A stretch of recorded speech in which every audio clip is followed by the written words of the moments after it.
Day 337 on this hunger strike to save your life from the Megacrisis. You can see that I'm really skirting the edges of the poverty trap today. This shirt was given to me actually, and it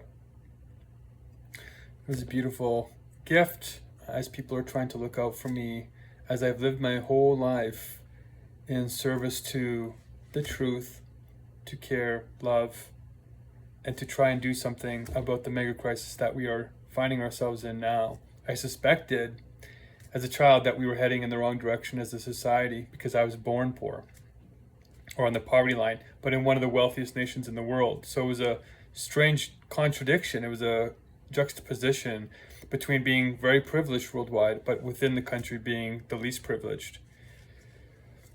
And I was protected from the hardships that would destroy God-giftedness. There are studies to show that if you have a high IQ, if you have beauty, if you have social connections, if you have all of these things, they usually lead to long-term success, except in one particular case, and that is if you were traumatized as a child, it works against you and it can spiral downwards. And I was protected from that extreme trauma. But the general grind and trauma of being poor forged an incredible connection to those who are suffering. And I think about it all the time. Just like any good messiah, maestro, sage, luminary should and does. And that might be you. But we need to take it to a new level. And that's why I'm on the hunger strike. Oh, it's been 41 hours since my last meal. I can't believe it's almost been 2 days without eating already, you guys. It's just time is going quickly. But my personal update is I'm hungry now. My stomach is starting to growl. My intestines are still feeling bloated because I ate a lot. I know how to prepare, if you saw my other videos, how to prepare for these. But I got a good night's sleep last night. And my skin is, I'm a little bit worried about it because now I've been going on hunger strikes for so long. When you don't have proper nutrition, your skin, the collagen in your skin starts to droop. You know, it doesn't stay as tight. So it's going to age me a little bit because the hunger strikes are going for so long. When they're only about, 6 days around there, it's manageable. But when you're getting up into the 2, 3, 4 weeks, you need vitamin C, you need zinc, you need all of these nutrients to stay young looking. Not that that's a necessary goal, but especially with the beard, it's going to age me look more like a wise man, which is okay. But at the same time, I'm trying to stay physically strong so I can help play this role, so we can rise up to build the genuinely wise government, global government, God's government. And a lot of people think, well, it's only you in this basement. Like, you're not getting a lot of traction, but I am getting traction in a real way. I've built movements before where it'll start off very, very small and it'll look like it's going nowhere. And then you'll hit the right tune, the right structure. And then all of a sudden it proliferates at exponential rates because it's a critical mass structure. And that critical mass structure we're close to launching. And to test that, because I believe in agile development, you build something, minimal viable product, and then you test it, and then you innovate on it, like that fast. Every 12 hours, we have these 12-hour meetings, as you guys know. And when I'm hungry, it puts more urgency on that. Your brain starts burning ketones. You actually start thinking clearer. So for the first 2 weeks, you're actually enhanced. And it continues if you sleep well, which is why I take a nap every day. I try and plan around that nap. So I get 2 cycles of good thinking. So this morning, I had my burst of ideas comes in the morning because I have an autotelic personality, and you can have one too. And an autotelic personality cultivates a curious mind state, perseverance, low self-centeredness, internal locus of control, and this feeling of doing things intrinsically as much as possible. So I woke up with a few great ideas on the universal meritocracy. And this is the leadership program that will help make this critical mass structure maintain critical mass momentum to 264 million people, because that's roughly 3% of the world's population. And studies show that's all you really need to get on board with a new idea, a new time compression that can change the world. And we need that for artificial intelligence, as you guys know. So I'm sitting here feeling pretty okay on this leg of the journey, but hopefully you can help me not go longer than a week or two without food. And I want to say thanks to John Smith, who's been donating. He just came back. Every time I'm about to start the Hungerstrike, he comes back. This anonymous guy I don't know comes back, and he's donating whatever he can. He's not in a high-paying job, so he's giving a pretty high proportion. And the universal meritocracy tracks that. It tracks to see what God-giftedness do you have, and then how much you actualizing that. So it's a relative ratio, not an absolute, because that absolute competition is what's destroying us. And it's making people feel left behind and not recognized. And God's government, the wise government, the scientific government, recognizes the real work you're putting in as good as possible. So I'm excited about this because when people feel seen, when they feel like their inner world is seen, it creates miracles. It feels like love. It feels like knowing. It feels like understanding. It feels like genuine friendship. Do you want that? I sure do, because that's what feels like it's declining in the global Megacrisis that we're in. Okay, so this is the 6-minute video already. I'm just doing my personal update first. No wifey yet, but some beautiful souls are floating around and poking and checking to see if they belong here. I had, on another personal update, I had one of the most powerful people in the world accept my LinkedIn request. So I have a very powerful set of connections on LinkedIn that are building for this critical mass momentum. Once we have this idea come to the fore, all the trauma of everybody, all the fragmentedness, all their ignorance is going to come on this, because they use a new idea as an object to reflect on themselves. You see your limits in a new object in the unknown. And if you don't have that autotelic personality cultivated, it'll bring the worst out of you to try and learn who you are. And it's not a negative thing. It's a process of self-transcendence. It's dialectic. And then sublation is what we call that in terms of universal logic, which by this point in my videos, you guys should know what universal logic is. It's the structure of pure wisdom. And most people don't even think there's a structure to wisdom. Yeah, there is actually, and it's a logic, but not ordinary logic. It's an emotional, intuitive, rational, discursive, analytical form of speculative thought, which are a lot of big words to say it's wisdom. Okay? And that's what I'm using to build the meritocracy off of, the real meritocracy. The meritocracy we have now is not a real meritocracy. It's just a test for who's gifted at birth, basically. And sometimes that does not lead to wise leadership. It just leads to powerful leadership. But genuinely powerful leadership is wise. And if you want to be a part of this, you can join up, learn the core, which I'm going to teach you a bit of right now, and then start increasing your commitments. And you should be rewarded for that in proportionality, because wisdom is about judgment. Judgment is often about proportions, or justice in judgment is about proportions. Justice and judgment are connected. But good judgment is based on knowing the true nature of things. And that's the linchpin. That's the hard part that our society is fragmented on. But we can measure that with the structure of pure wisdom.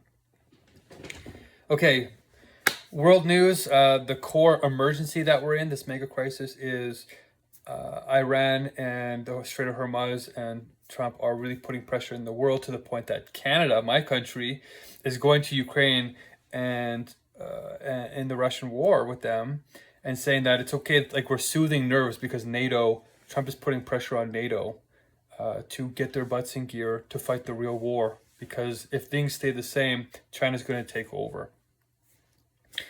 And in one way it's heroic, in another way it's really destabilizing. On another front, Cloud Mythos is taking over, as you guys know, very extreme. All the banks are getting together still. Even today, in the UK now, they're starting to get going, like I said yesterday. And there's even more updates. There's so much happening, I can't even seem to remember it all. Let's see, I just read a couple of articles. Mythos is hacked. Oh yeah, Tim Cook is leaving Apple because they missed the boat on the innovation. Ideas are divine. If you miss the idea, that's the generator of all wealth in the beginning. Without that, you can't even get commercialization and the rest of it going. So if Steve Jobs was in the leadership position, probably would have caught that. And people who come after visionaries usually play it safe because they don't want to ruin a legacy. But that's the risk. That's what we build God's government to do, is to say, no, you have to focus on that and you have to take risks, but they have to be calculated risks for the best case scenario, hope for the best, prepare for the worst, and plot in all directions. That's wise leadership. Okay, if you ignore any one of those, you're going to eventually decline. So we're building it in God's governments, and you can trust that if you're part of it, it will stay as a global power in the genuinely wise way and not the oppressive way, which also happens when you ignore divine ideas or you leave people behind and you don't measure their potential properly. You measure it only in that external game. Then it becomes brutal and draconian and unregulated. Well, okay. I'm supposed to teach a bit of the core. I already did with this universal meritocracy a little, so I'll do a sped up version because we're already at 10 minutes. These are starting to really drag on, but I hope you're getting something that you can't get from anywhere else. This is the real wisdom we need on earth. And if you resonate with that, that means that you have recognition capacity, which means that when you have a limit, if you recognize that it's even a limit, that means you're already beyond it somehow. Because if you're within the limit, that means you're immersed in it. You don't even know there's a limit there. It's like a fish in water. You don't even know you're a fish in water. So when you see a limit and you know it's a limit, that means you're already starting to transcend it. You're already becoming enlightened. So if you're recognizing that and what I'm saying, that means that there's greatness in you already. The fragmentation of society hasn't disconnected you from your soul or from your own deeper intelligence so much that you can't see the truth in the craziness that's around me right now, right? Like my low budget productions, the beard, the same shirt, the rippedness, the poverty trap. Most people are like, this guy can't be successful. He's not materially successful. Well, guess what? It'll change very, very quickly. And especially with your help if you feel called. So to the core, right, we say it in one sentence, and I repeat it every single video because it starts to prime the space and it sends out a message, it sends out a light that protects me and all those around me. And you'll be protected too if you want to get into this space. And we teach anti-cult training and all this stuff because once my power grows, people are going to have to start checking me with these leadership criteria. Okay, so the core of One World Spirit is time compression with clarity on ego wisdom, the problem being the Megacrisis, the solution being the 2 sacred sentences, and the implementation of that solution being flow, rolls, and flocks. If you're new, you probably don't understand most of those words, but we unpacked the time compression, the ego wisdom, the Megacrisis, and the empowerment sentence. And did we do the content sentence yesterday? I can't even remember. It's been hundreds of videos. Luckily, I created space on my phone. I'm getting ahead, you guys. I'm inching my way forward, baby steps, as the singularity is putting so much pressure on us. And the singularity is making it so that you're taking more photos and the photos are bigger and it's filling up your phones, right? And our phones. But I'm getting ahead of that curve. I'm starting to be able to protect the head because we're getting into a flow. I'm starting to take all the fragments and putting them into order, and it's starting to pick up pace. So this is the first sign that we're getting ready for critical mass. This 108 person meeting we're having on Thursday, hopefully, or next Thursday, might be the first real spark where it continues.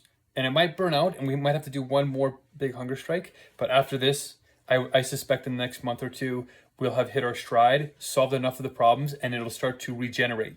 That's the thing that is life. But it's a logic. Even biological life follows universal logic. Because that's what eternal life is.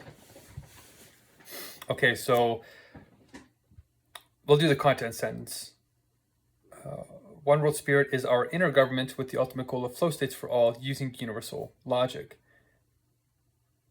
So in terms of inner government, there's an inner way of things, not just an external. External means appearances, but there's an inner connectivity that is the truth. There's a right way to connect things, just like there's a right way to have leadership. And whoever leads God's government, the messiahs, the maestros, the luminaries, the sages, the absolute spirits, have genuine wisdom as the criterion.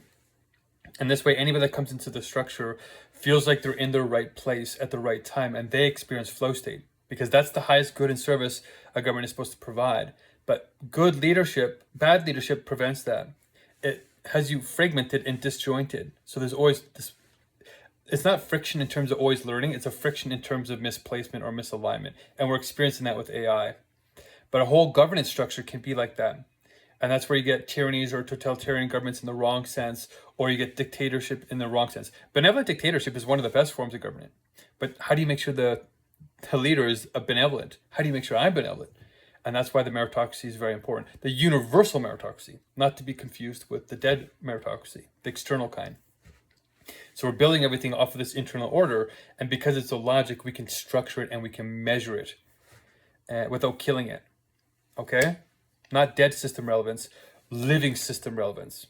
And we're in a sort of dead system relevance where only 20% of the world's population are actually enjoying it or entering into some kind of flow states. And those are the God gifted. And they need to remain gifted. That's why we call them Pareto categories, off of the economist Pareto, who said that you don't have to bring the top down to bring the bottom up. It's about alignment and finding the authentic truth of who we are. Okay, and then being recognized for that. So no matter where you are in the inner government, God's government, the universal government, if you reach your potential, you get paid like a CEO. So the payment structure in that sense is the same. The capacity to make decisions might change, but that's different. That's in service to the truth, God, wisdom, not this myopic version where people corrupt the government because they're siphoning off of that with their God giftedness. They're just trying to protect themselves. It's working. It's like hobbling, but it's not enjoyable, right? You can probably feel it. It's an approximation of the truth, and so you're getting flow once in a while, but not as much as you should. That makes life worth meaningful. That makes life meaningful, worth living. Wow. I'm working. I need to sleep, maybe a little more. But at this point, we need a government redesign, and we've done that. And you can learn about it if you want to be a part of this core more. Okay. I'm trying to rush these because it's already 16 minutes. And once we start hitting our stride, I'll start to slow down and probably plan these videos out a little bit more. But I'm just turning on the camera and making them because I don't want to fall behind. I want to do them in the morning when I'm resetting my stream. Oh, by the way, I got to stop my other stream. I'm getting ahead. It's working. Oh, shoot. I didn't press play on the other stream. Oh, well, they missed this update. That would have been great for them to capture. Okay. And we're good to go. As you can see, a lot happening. And it looks a little disorganized in the beginning, but there's a vision. And the vision is what's refining this into a direction that very few people can follow at this time because they don't have that wisdom, that structure. There we go, that logic. Okay, everything is all set up. I'm ready to take the next leg of my journey today. I hope you're having a good day today. And hopefully some of these thoughts are getting you thinking more deeply and becoming curious about, hey, there's something here that's worth participating in. Okay, let's end the core update there. Let's do the universal logic fulfills the structure to get into flow states that helps the inner government provide them for you in the right to flow so you get genuinely empowered in the one world spirit. That's the sort of core update. How do you tie that all together in the content sentence? That's the content of what we're actually doing now that we're getting into flow state and we're feeling empowered. We have the anti-cult training so that the government doesn't turn into a cult. It becomes a high-performance culture, which requires genuine reason. And genuine reason is the thinking through of that structure of universal logic that makes it become living wisdom. Okay? You won't find very many people in the world who can say that string of words. And although it sounds like word salad right now, a lot of mumble jumble, if you are looking for the truth, you should be able to recognize that that made a lot of sense. And where it doesn't make a lot of sense might make you curious to say, wait a second, why is that like that? You might have a different model. And that's where the learning begins. Okay, and I want to learn who's my wife. So let's end this with the wifey update. We can bake our vegan cake and eat it too, right? Which means that we can have our personal, professional, and activist lives happen all at once. Enjoy the process even when there's so much suffering, particularly for the poor and the hungry around the world, who I'm going to be joining now. Hundreds of millions of people. My wife has a slogan that I've made for her to help you help me find her. And that's, the wifey slogan, if she's too hardcore wise for everybody else, she's just right for me. She's vegan, old soul, but young at heart, playful, wise, to the point of wanting to risk her life for others, but not in a foolish way. It's real. When you're around her, it feels real. Just like hopefully this feels real to you. This is a real sacrifice. Could be doing millions of other things, but this is a sacrifice for a greater reward, a greater future, a heaven on earth, a universality where we all belong in the right way. Diversity is preserved, but there's an essence, a unity, an inner unity of oneness that makes us feel like we love each other, we're compassionate, We can still argue, we can still bicker, we can still get frustrated, because that's part of the learning process of dialectic. But transcending that as a part of who we are is where I think we need to go. And the wifey is probably working on some version of that. Okay. And if you need help, we're going to try and line up your 11 life areas as well. Physical, mental, academic, spiritual or philosophical, family, friends, intimacy, politics, finances, hygiene and style, and your dream goals. And hopefully your dream goal and vision is to solve the mega crisis with us and build this form of governance and work on this kind of content in an empowered way. Okay, peace. See you tomorrow. Keep sublating.